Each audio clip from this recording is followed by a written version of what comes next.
during COVID, when we're all sitting at home, it's sort of like a ray of light that we get to watch these amazing sessions when we can't all be together. It certainly brightens up my evenings. आज pandemic में हम digitally literature festival कर रहे हैं और मुझे लगता है कि हमारे सामने श्रोता नहीं है, हम आपस में बात कर रहे हैं, लेकिन उस फील को, उस उमंग को महसूस कर सकते हैं कि हजारों लाखों लोग हमसे जुड़े हुए हैं, हमको सुन रहे हैं और कहीं ना कहीं कोई एक सार्थक हस्तक्षेप हो रहा है. People who came online to view and listen to our incredible speakers from across the world, we were able to continue in our tradition of ensuring the free flow of knowledge and information.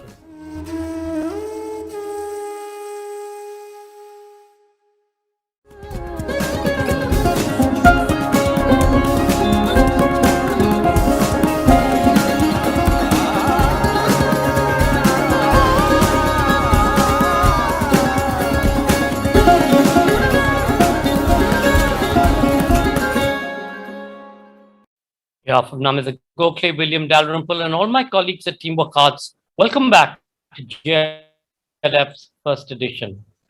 We're delighted to host the launch of one of my favorite authors, Ira Mukhoty's latest Song of Draupadi, published company. Please welcome publisher and novelist David Davidar, co-founder, Aleph Book Company.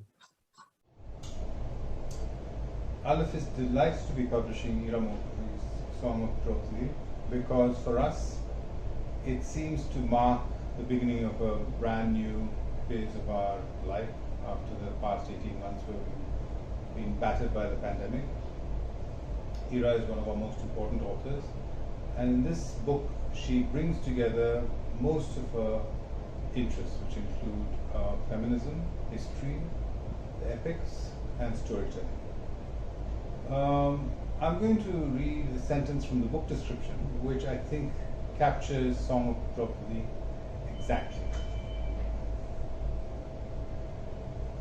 What it says is, the Mahabharata is renowned for its great battles, heroic men, and gods walking the pathways of mortals. However, the beating heart of the epic is often forgotten, the stories of its women. Many of these exceptional women appear in Song of Draupadi: the indomitable Satyavati, the otherworldly Ganga, the indestructible Kunti, and the tenacious Gandhari. But the passionate and fiery Draupadi rises above all of them to grip the imagination of the reader. Draupadi would be an extraordinary character in any novel, in any epic, but here she comes thrillingly alive because she's the center of the book as opposed to be one of the characters, which is the case in the Mahabharata.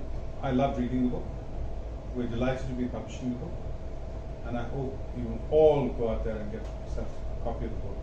It's bound to be a completely fulfilling, satisfying, and exciting read.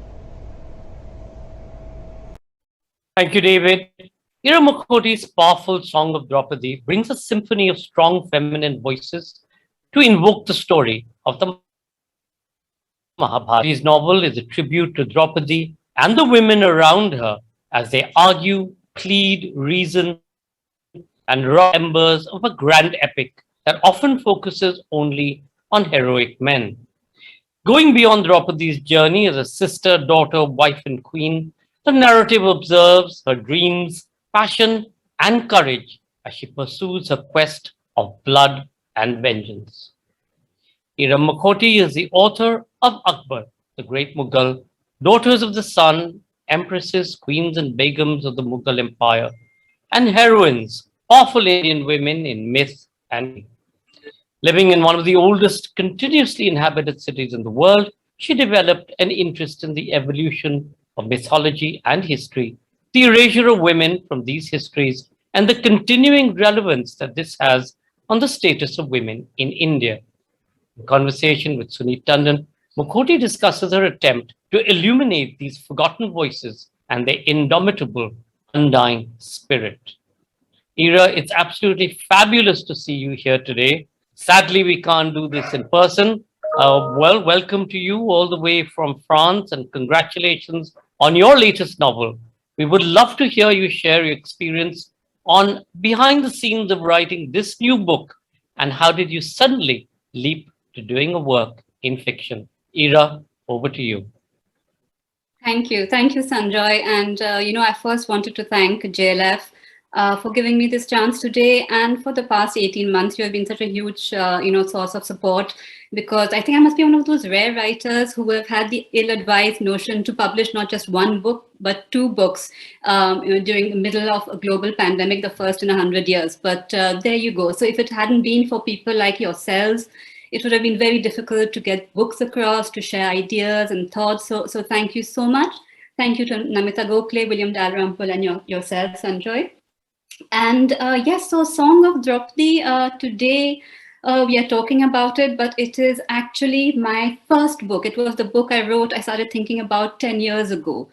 So a lot of the ideas in Heroines were preempted actually by Song of Draupadi. I was looking at the world around me when my daughters were quite small, and I've spoken about this in the past, and I was looking for suitable Indian role models amongst the women that were around us. What sort of historical women, literary women, mythological women could sort of grab the attention of young girls today. And, through a process of elimination, we might be talking about it with Sunit later, but one option was the Ramayana, for example, very much present in our day-to-day discourse, with Sita, offered up to us as this perfect idea of Indian womanhood.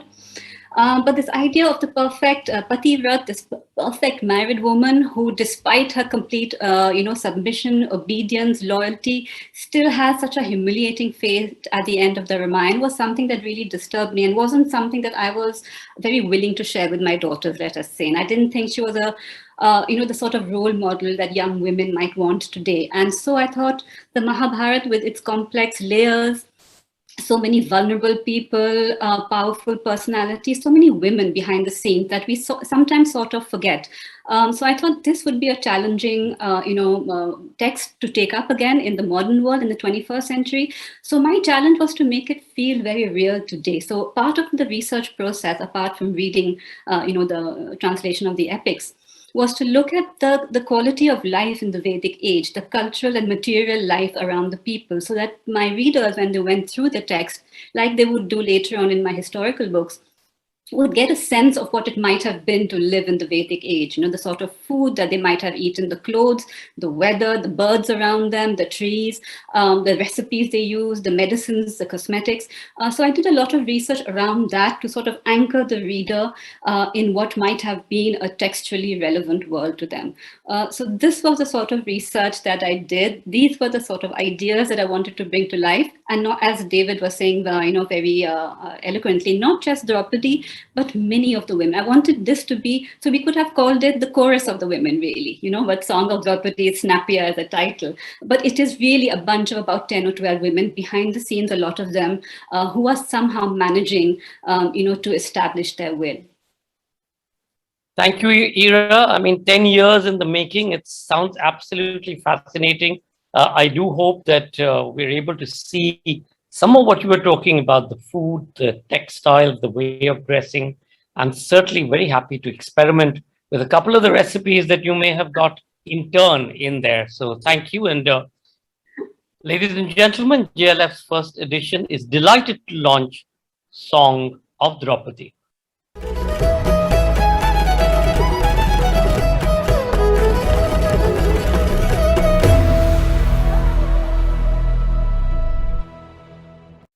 Congratulations again, Ira, and I do hope all our listeners will go out there and book their copy of Song of Draupadi. In conversation with Ira Mukhoty today, Sunit Tandon, the director of the India Habitat Center and president of the Delhi Music Society. He was formerly Director General at the IIMC, CEO of the Lok Sabha TV, and Festival Director of the India International Film Festival, amongst other positions. He's also been a television anchor, radio broadcaster, and music critic. He's also a theater and film actor, stage director, and enthusiast. To remember that all our sessions have been broadcast till now, have been archived and are available on this site at the Mughal tent venue, and also on our Facebook and YouTube channels. Please do remember to ask questions, and we will pose these of Sunit Tandon, and he will present them to Ira Mukhoty. Ladies and gentlemen, we now present Song of Draupadi, Ira Mukhoty in conversation with Sunit Tandon on JLF's First Edition. Sunit, Ira Mukhoty, over to you. Thank you very much indeed, Sanjoy. And I must say, I'm really looking forward to this conversation with Ira because I just finished reading the book over several days and I thoroughly enjoyed it. Ira, the first question that I want to ask you is because you have said already that this was actually the first book that you wrote, but the fourth to be published. And now going back to the other books that you've published have been more to do with, history made real, and more recent history, mostly medieval history. How did you, for your first venture, which was done before you wrote those books, settle upon the Mahabharata particularly? And you've already mentioned that the idea was to look for role models for young girls growing up today. But why particularly the Mahabharata, and what was the kind of research that you put into it, which you have sort of alluded to a little bit just now already in your initial presentation? So let's start with that, and then we're going to go on to some rather more interesting questions also about the book itself. Thank you, Sunit. So yes, like I had mentioned in the introduction, this happened at an age where my children were small, my two daughters were small, and I would take them every year to see the dance theatre about the Ramayana at the Sri Bharati Kala Kendra, beautiful production, and we would enjoy it, we would go every year. But there was this sense of disquiet toward the end of the ballet, because the scene ends at a time when Sita is reunited with Ram and Lakshman is at the back, and it's all a happy family there, and there are a lot of fireworks and everybody is very happy. But we as adults know that that is not where the Ramayana ends, that despite the great loyalty and the qualities of Sita, the perfect pativrat that she is, a perfect married woman, nonetheless Ram doubts her and casts her away. So this is something that was not even shown in the dance drama, and it was something which caused me a fair amount of disquiet. And I was, thinking to myself that how would we explain Sita as a role model today in the 21st century? And that was when I started looking, at some of the other texts, like the Mahabharata, because surprisingly, just around the time when I was thinking about this, I came across a study which had been conducted a decade or so prior. So a little bit maybe at the turn of the century, but still, at the beginning of the 21st century. And they had interviewed a number of Indian people, ordinary men and women, and asked them who was their favorite character in Indian history, from literature, from history, historical characters, mythological characters. Who was the favorite woman character out of everybody? We have Rani Lakshmi Bai as a possibility, Indira Gandhi as a possibility, a number of options. And apparently the overwhelming majority said Sita. So this was something that really, troubled me, and I was thinking about it a lot, and I was wanting to look at an alternative epic that one could look at and present perhaps in a new way in the 21st century. And that brought me to the Mahabharata, and it got me to reading a lot of the texts, a lot of feminist interpretations. I read Iravati Karve's wonderful Yuganta, written in the 70s, I think. And then having read all that, having got to grips with the text, at least around the women, I was not so interested in the philosophical discourse, the Gita, the battle scenes. I wanted to know what the women were doing and thinking behind the scenes. And I thought it might be an interesting challenge to sort of set it in a way that felt real, viscerally real to a reader in the 21st century. And the way I could do that was the way I do my historical nonfiction as well, is to do a lot of groundwork around what reality felt like in Vedic times. So that was the second part of my research, and also took a fair amount of time. Yep. And since I had no deadline at that time, I was not a published author, I could take as much time as I wanted. So it occupied many, hours of my time at that time. How much time did it actually take? Oh, goodness. Years, maybe 5 or 6. 5 or 6 years, no wonder. The what you've done remarkably in this is that you have actually taken sort of the magic and the mythological element more or less out of it. I mean, we don't, for instance, when Karn is conceived, we don't really know that it's supposed to be Surya whose child he is, who comes and visits Kunti. We are just it's alluded to that along with the morning sun, a stranger came in. Yes. So, you've taken that sort of magic out of it and tried to make it very real. And I really was impressed at the way you managed to, all those tricky corners. Yes, because whenever things get a little, difficult or upsetting, possibly, then there's a divine intervention, and it's smoothed out rather easily. Even Kunti, the way she has her children, Madhvi, the way she has her children, even Satyavati's first son. There are a lot of issues which are disquieting in the Mahabharata. Yeah. What I wanted to congratulate you on was the way you handled it, so that it could be and it could not be. I mean, you're very ambivalent about it. I don't want to offend anybody in today's day and Could age. have been anybody, a stranger who walked in, and that was it. That's right. I must congratulate you, because that was really a very fine balancing act you've done in trying to make it real. The other thing that is very, very palpable, of course, is what you already mentioned, that the actual life of people around the time that we imagine the Mahabharata to have actually sort of taken place historically, because you've gone into the kind of food that they ate, the kind of spices, the kind of rituals that people live by in the Kshatriya and Brahman classes.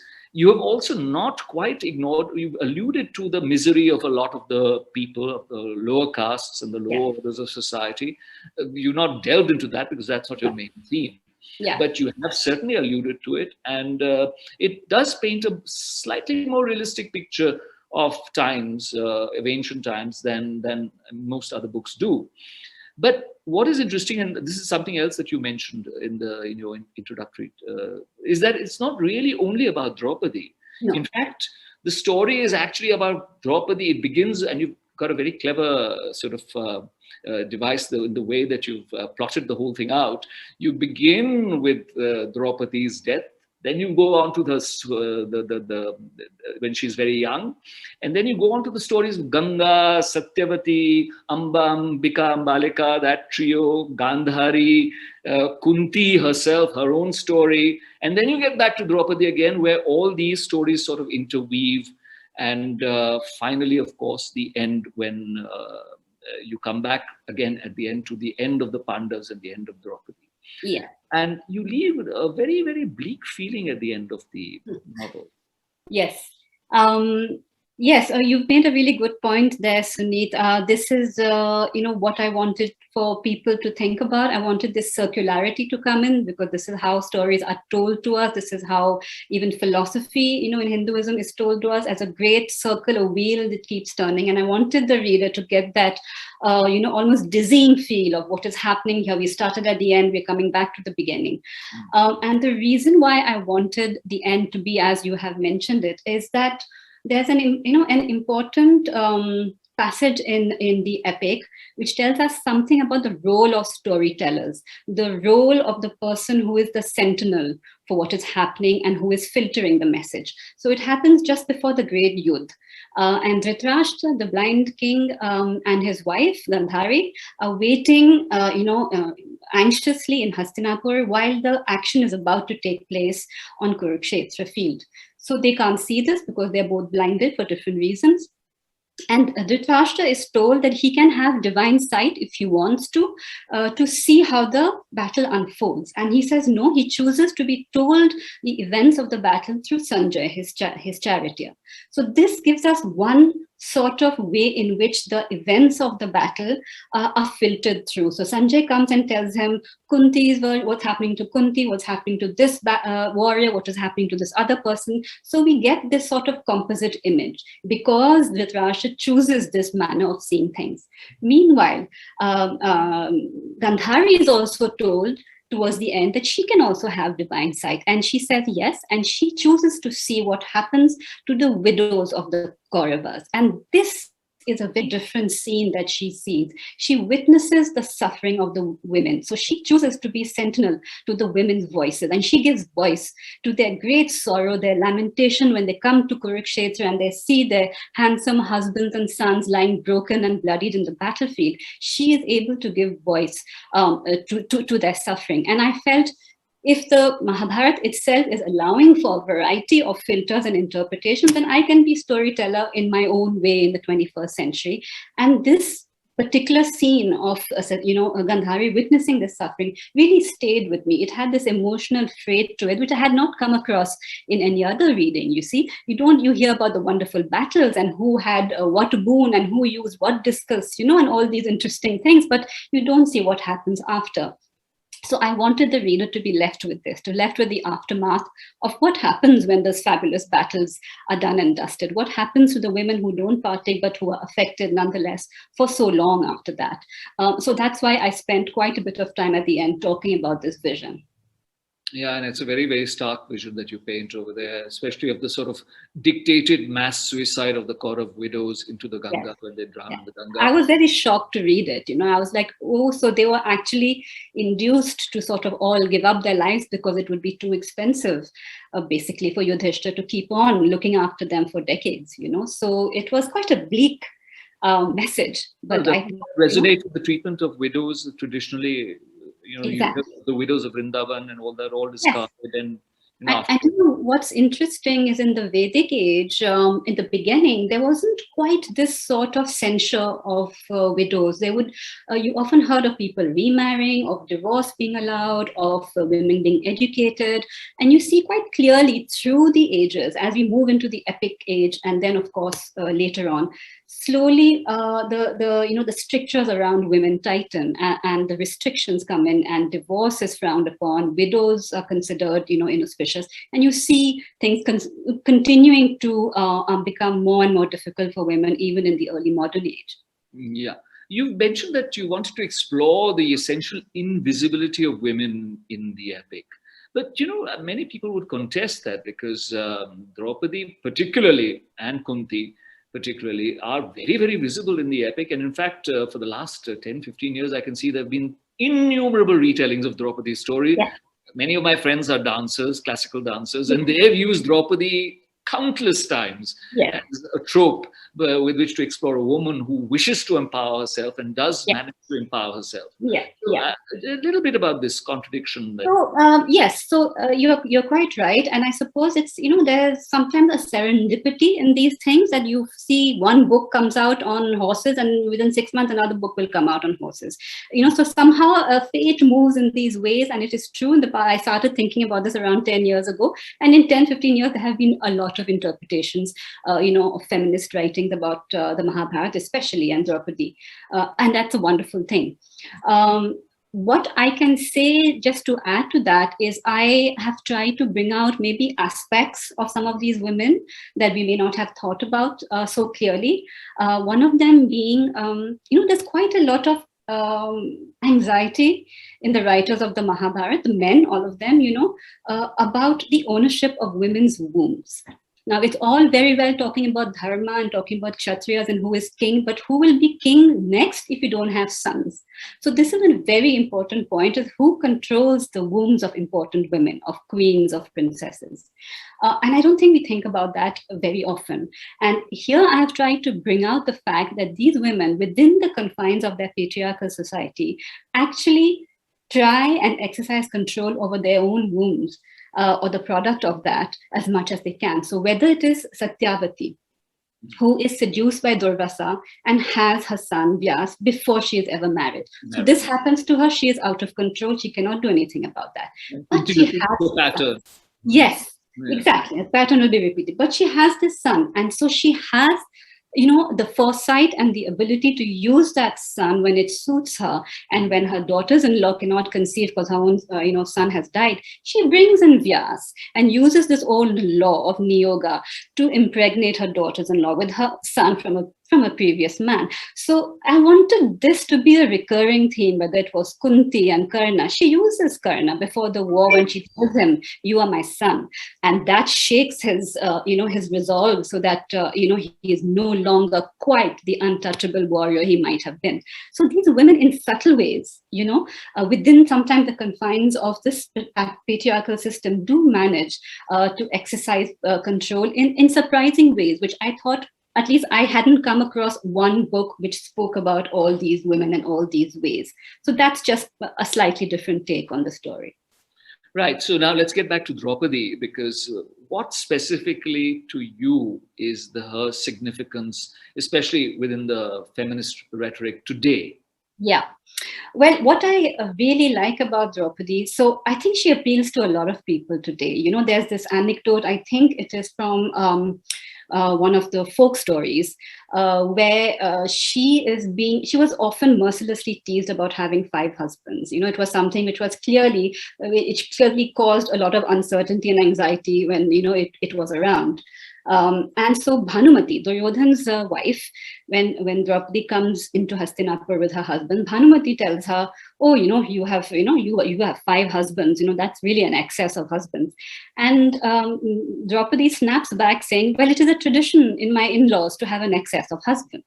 And that is such a witty thing to say, such a cheeky thing to say about your in-laws, in which she is bringing not only her own mother-in-law Kunti, but also her great mother-in-law Ambika, Ambalika, and Satyavati. So 3 generations of women, you know. Yeah. So there's something feisty and irrepressible about Draupadi that appeals to us. But what I really liked about her is that she goes from being this woman who is absolutely certain about her place in the world and has this confidence which comes from having this absolute multitude of men in her life. So she has a famous father for King Drupad. She has not only a brother, a twin brother, Drishtadumna, and a whole cohort of other brothers. She has 5 husbands. She has 5 sons. She is a woman surrounded by men.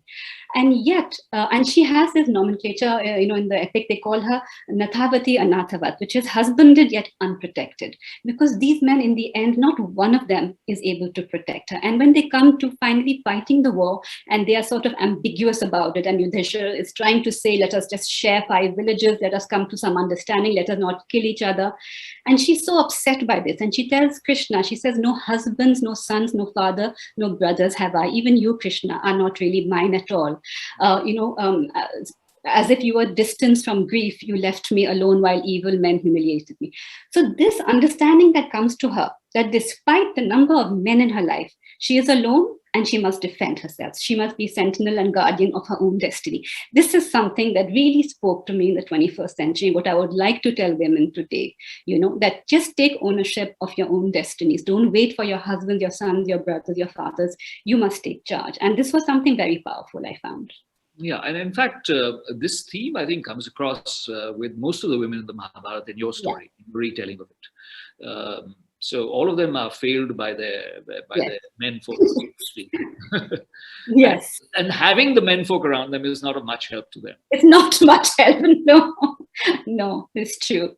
And even Krishna, one thinks of him as this divine figure, but the Krishna of the Mahabharata, this part of it, he comes across more like a politician, a kingmaker, somebody who's behind the scenes cutting deals and getting, people on one side and, causing a bit of trouble. He isn't really the Krishna of the Gita Govind and of, the Harivansh. It's almost a different character. I think scholars have postulated that these may have been 2 very different characters which have become amalgamated into one person. So yes, this was also for me a bit of a revelation. My daughters are called Yashoda and Devaki, so clearly a Krishna connection in my family. Yes. But I was disappointed by the Krishna of the Mahabharata in terms of his divinity.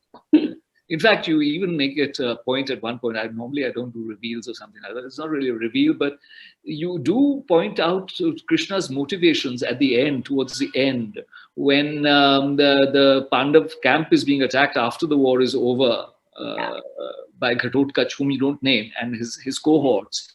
He takes away these people, but then everybody is killed, and only one is left is Uttara with Abhimanyu's widow now, bearing a child who is of the lineage of Krishna. Exactly. Only Krishna, sister Subhadra, who was married to Arjun, only her son survives. Out of everybody, the Panchalas, the Kurus, the Pandavas, everybody, there's just this one child who survives. So, it's tempting to see it in that light and say that, oh, well, the kingmaker finally became, a king. Yeah. Very interesting. In fact, not only on the women, the sidelight it throws on the men. For instance, Bhishma really emerges, Devavrata or Bhishma emerges in this as, you have very clearly said, he was actually the last of the Kuru, the direct descendants of the Kuru clan. Yes. There was, the rest are all through Niyog and various other. Yes, There's yes. nobody else. He's the last, Yeah. actually. And it's his act of abduction which really sets this ball rolling. And when he take the abduction of Ambika and Ambalika and his rejection of Amba, Yes. that is what really sets the entire course of events rolling. And then he eventually becomes a victim to it as well himself. He does. He's an interesting character, so he is brought up, he is of course Shantanu and Ganga's son, and he is brought up as this perfect prince. He has the best education, the best the best men from all around are called to educate him, to give him the very best training in martial arts, in philosophy, in everything. And he's this perfect young prince. And then Shantanu, Ganga dies, and Shantanu has this attraction for Satyavati, and he's unable to control it, in the sense that she is able to call all the shots and lay down conditions. And it is really this uncontrolled lust of Shantanu. A lot of the things in our texts tell us about control. It's very important. So you can, no extreme. You should know asceticism required. No extreme lustful behavior. It's control. And Shantanu loses control, and he gives in to Satyavati and says, "Yes, your sons will be king instead of my firstborn son, who should have been king." And that really, sets the ball rolling. That's the point at which we veer away from the perfect path of dharma and into all the mess and chaos that follows. So, interesting sidelight. It's actually Satyavati who's in control. It is. She takes over control, and she sets the entire agenda for what is to follow. Actually, to be honest, she is. She really is, for many generations, until she's undone towards the towards the end or the middle bit. But she controls so many generations, her daughters-in-law, her sons, Bhishma, of course, completely controlled by her. And she's determined to create the heir for Hastinapur, which is the greatest kingdom in North India at that time. And despite everything failing her all the time, her sons being these sickly creatures who cannot, give birth to sons, she brings in, Vyas. So she really does a lot. She has this iron will, which was, I found. She would be a better feminist prototype, wouldn't she? Yes, perhaps. Yes, Song of Satyavati. The men bend to her will, and how They really do. Yeah. So anyway, that's a very interesting sidelight. But the atmosphere also, just you can almost smell what is happening. The way you described the arrival of the monsoons at various junctures, the sun, the heat, the food, the drink, the flowers, the fauna, the flora, everything. It's a very evocatively written novel. Were you having a great time, really writing your best poetic language? I did. At that time, poor David could not really control me using history, as saying, this has to stay within the historical realm. So I was kind of, I was given free rein. But I was doing something which I set out to do from the beginning, Sunit, which I feel that a lot of our novels, a lot of our history books, a lot of our writing has not been very clearly anchored in the Indian countryside. We are exposed to a lot of writing which comes from outside, which is so clearly anchored in those realities, and I've always said this, I've said it in the past as well. So we have a nostalgia for a past that we haven't lived, for soft summer sunshine, for daffodils. We can quote Tennyson, we can quote Wordsworth, but we can't quote Ghalib and Mir, So I've always had this at the back of my mind, that whatever I write, I must make sure that I get the physicality of it very correct, and this was my first attempt, so perhaps I went a little overboard. But what I wanted to do as well was to bring in, I hope you felt it as well, was the superstitions, all the rites, the fire, the fire which is burning all the time, the holy fire, how fearful people were of things going wrong, and the number of superstitions that control their lives. This was how life was, in the Vedic time. So I wanted to bring that to life as well. So different from our lives today. So I did spend a lot of time, and the weather's, anybody who's lived in North India knows what the heat is and how it rules our life for 8 months of the year. So I wanted to make sure that, everybody knew where we were geographically. And also in the seasons, which time of year you were in. Yes, because the seasons are very important. Yeah, like the medicines would change with each season, the massage oils would change. Life was governed by each month of the year specifically, So I wanted to get the feeling of that. Well, the seasonality certainly comes through beautifully in the book. Um, Coming to the actual writing of this book as opposed to the writing of your other books. Now, what you went on to write books which are sort of based on far more easily available sources, more authentic sources, many of them, mostly in the medieval period. What was the difference in your attitude towards writing this, which is so much more in the distant past, and the more recent, I mean, the book on Akbar, the book on the women of the medieval era, and so on and so forth. There must have been a tremendous difference in your approach also, wouldn't there be? So, yes and no, because there's a great deal written, around the Mahabharata. The Mahabharata itself has so many translations. So I did have a lot of resource, to access. There's quite a bit known. There's quite a bit of scholarly writing done about the Vedic age, life in the Vedic age. So I was able to access, a great deal of material at that time. It is more a question of, let us say, what I would do with that material. So when it is a question of historical men and women, I'm much more careful about what I say, what thoughts I might put in their mind, because I cannot put a thought into a historical person's mind. I can only suggest alternatives. It would be completely factually, grotesque for me to do that. Whereas for this book, A Song of Draupadi, I allowed myself a little more leniency in putting myself in their position. It is a work of mythology, after all. It is allowed to reinterpret their feelings and the all in the work of fiction. Yes, all in the work of fiction. So it was really more what I did with the material that I had, with the intent. With the history writing, I'm very careful not to do that, not to project myself into these people who have actually lived. I feel a great sense of responsibility towards them. They are actual men and women who have lived and died and done glorious things. So I cannot put my own thoughts into, in their lives. But here I was allowed a little bit of freedom, let us say. Wonderful. The usual question, are you planning anything further on these lines or on the lines of your later books? No, not. You see, this is something we were saying, I wrote 7 or 8 years ago, and since then I've written 3 historical nonfiction works. I'm very much right now on the path of nonfiction. And the book that I'm working on is set in the late 18th century in Awadh, in the courts of Faizabad and Lucknow, Asaf-ud-Dawla. And the creation of the culture of Lucknow under the influence of British expansion at that time, with the presence of a lot of French people contributing to the art and culture. Wonderful, wonderful. I look forward to that. As somebody from Lucknow, that's something I look forward to. Oh, wonderful. Thank you very much, Ira. We are going to now move on to the questions. I've been sent some questions for you already. So let's take up the first one. This is Pratishtha, who asks, there are many hints of a love story between Panchali and Karna in several of the Mahabharats and in several fan fictions. Yes. Would we also see their story in Song of Draupadi? What is your interpretation of their story? Now, this is your privilege. I can tell them, but I think you should tell them. Well, in the sources that I read, the translations I read, they are hardly ever in the same space, even at the same time, Draupadi and Karna. So far be it from having a love story.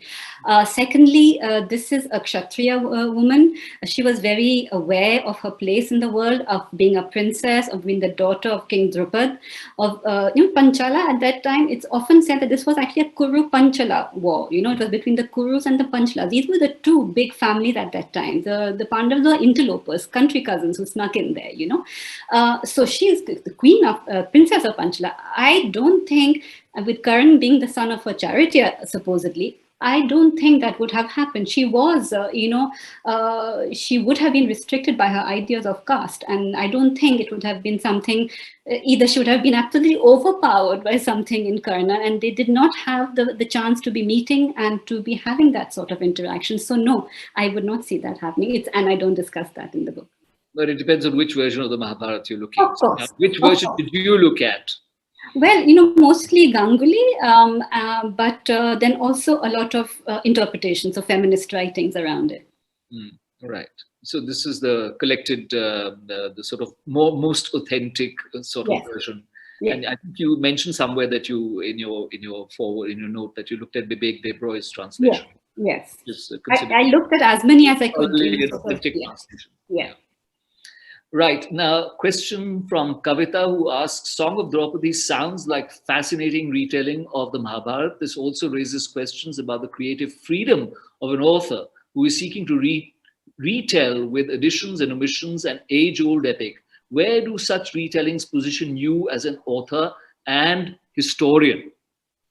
Yes. So it's I see it as something quite different from a work of history. I would not place this on the level of history writing. This is mythology.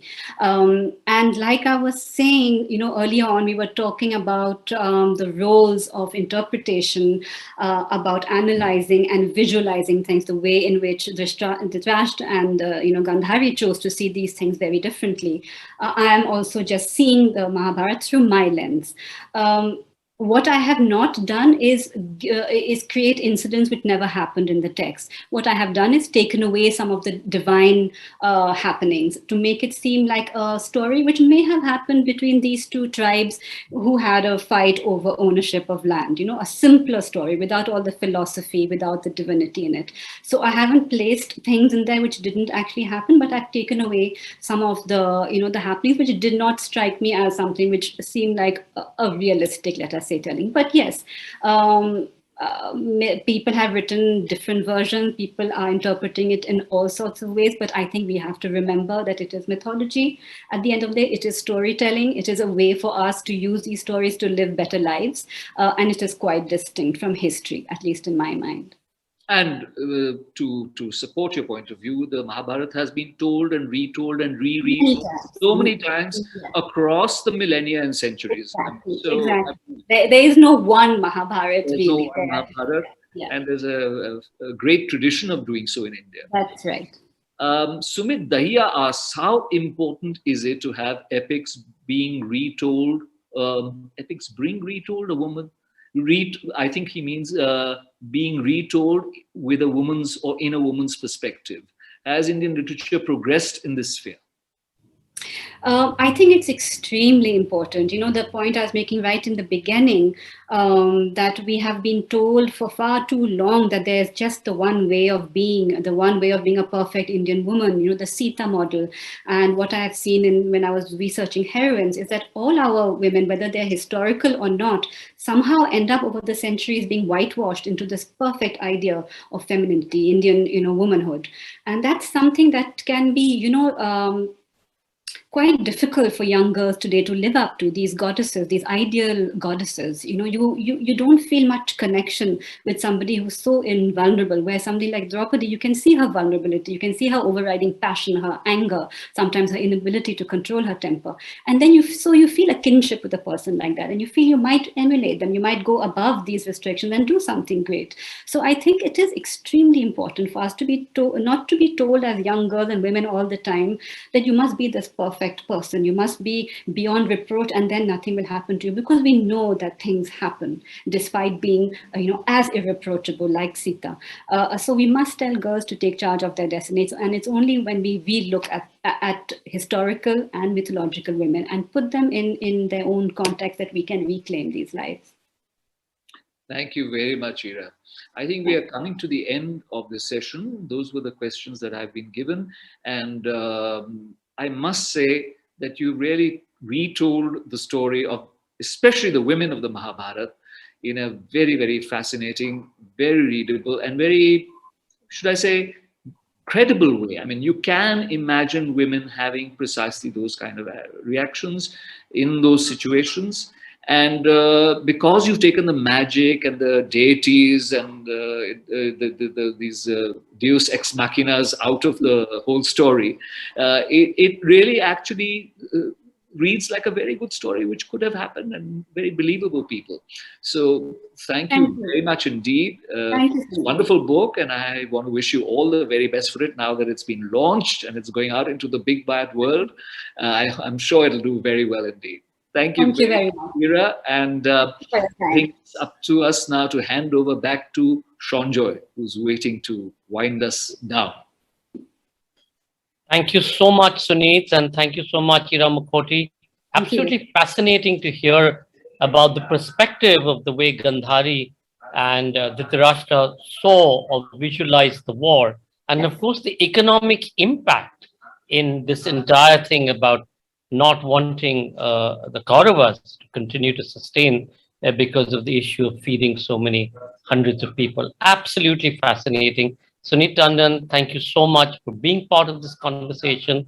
Like I said, I do hope all of you will rush out to buy your copy of the book published by Aleph Book Company, written by Ira Mukhoty. It's available online at Amazon and all of the other sites. And of course, you can go and support every independent bookstore in your city or your part of the world by going out and picking up a book. Thank And you. we hope you'll stay logged on to watch our next session of Passion for India. Javier Moro in conversation with Mohini Gupta, and that will be at 8:30 p.m. Indian Standard Time in another 45 minutes or so. Thank you. Till then, stay masked, stay safe.